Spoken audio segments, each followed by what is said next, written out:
नमस्कार, आप देख रहे हैं बिजनेस 24 टीवी। आज हम बात करेंगे Noida based AI driven cyber security company Critical Tech Limited की, जो अब एसएमई प्लेटफॉर्म पर अपना आईपीओ लेकर आ रही है। कंपनी का आईपीओ 30 जून 2026 से 2 जुलाई 2026 तक ओपन रहेगा। इसका price band 128 rupees to 135 rupees पर शेयर तय किया गया है, जबकि इशू साइज करीब 40 करोड़ है। क्रिटिकल टेक साइबर सिक्योरिटी के क्षेत्र में काम करती है और कंपनीज को ऑनलाइन सिक्योरिटी से जुड़े सॉल्यूशंस उपलब्ध कराती है। कंपनी थ्रेडकॉप और ऑटो सेक्टर जैसे प्लेटफॉर्म्स के जरिए साइबर रिस्क को कम करने, सिक्योरिटी टेस्टिंग और डेटा प्रोटेक्शन से जुड़े सॉल्यूशंस देती है। तो चलिए जानते हैं इस आईपीओ को लेकर मैनेजमेंट की क्या सोच है, कंपनी की ग्रोथ स्ट्रेटजी क्या है और आने वाले समय में क्रिटिकल टेक अपने बिजनेस को किस तरह आगे बढ़ाने की योजना बना रही है।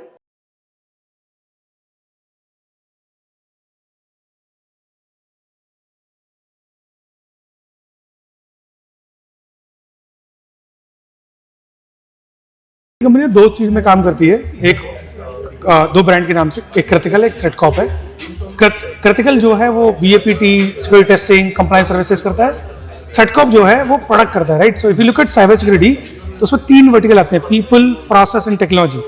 पीपल वाला जो वर्टिकल है, if you look at data, 90 to 95% of attacks are happening is because of humans, कि उसको पता नहीं कब क्लिक करना है, कहाँ क्लिक करना है और कैसे करना है। और आजकल तो आपने देखेंगे डीप फेक, तो मैं आपको 3 मिनट का एक वीडियो निकालूंगा, उससे आपका डिट्टो जैसा आप है वैसे ही एक बंदा बनेगा जो सेम आवाज करेगा और सेम ही तरीके से बात कर रहा होगा। So I can pretend to be you and then ask for doing some transaction, right. That's what we solve in Threatcop. So what we do is we do this deep fake simulations, right. We do a lot of I would say phishing, SMSing, WhatsApp, Telegram and all those kind of attacks that you can think of, right? उससे फिर क्या होता है कि हमें एक EVS मिलता है, एम्प्लॉय वल्नरेबिलिटी स्कोर। जैसे आपका क्रेडिट स्कोर है वैसे ही एम्प्लॉय वल्नरेबिलिटी स्कोर मिलता है, और उस स्कोर के बेसिस पर हम उनको अवेयरनेस ट्रेनिंग देते हैं और ईमेल सिक्योरिटी का प्रोडक्ट इंप्लीमेंट करते हैं। So that is first vertical. Second vertical is technology and process. तो जैसे मैंने बताया, राइट, कि वी टेस्ट इंफ्रास्ट्रक्चर। जैसे अभी रिसेंटली जो वेनेजुएला वाला केस हुआ, वहाँ पे एक इलेक्ट्रिसिटी चली गई थी फॉर 30 मिनट्स, राइट। वो गई कैसे? वो गई बाय साइबर अटैक। तो हम क्या करते हैं, we working with the largest Saudi based company, जहाँ पे वो इलेक्ट्रिसिटी कंपनी है। तो वी आर ऑडिटिंग कि अगर कल कोई उसको हैक करने की कोशिश कर सकता है तो क्या क्या वल्नरेबिलिटीज होंगी जो हम आइडेंटिफाई करेंगे, और उसकी वजह से we will be able to secure that system. So that's what we do in a nutshell. So 95% of the cyber attack is human negligence. तो हर organizations को, let's say बैंक है, इंश्योरेंस है, लार्ज कॉर्पोरेशन है, right, उनके लिए सबसे बड़ी जो प्रायोरिटी है वो एम्प्लॉय वल्नरेबिलिटी को प्रोटेक्ट करना है। कि कोई भी एम्प्लॉय के ऊपर थ्रेट आता है तो they can identify and remediate it और report it, right. So it's very very important for them. Also most of the governing bodies like Reserve Bank of India, IRDAI, right, SEBI, जितने भी governing bodies है उनके under में जितनी भी companies है, उनके लिए एक मैंडेटरी है कि वो एम्प्लॉय पे फोकस करे, उनके कस्टमर्स पे फोकस करे कि वो लोग हैक ना हो, और उनको बचाने के लिए companies like Threatcop is helping Over the period of time. So, as you know, the digital world is actually increasing every day.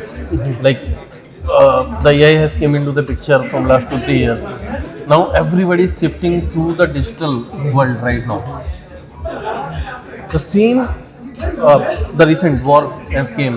You know, the US, Iran, and this country, the war is coming on. Correct.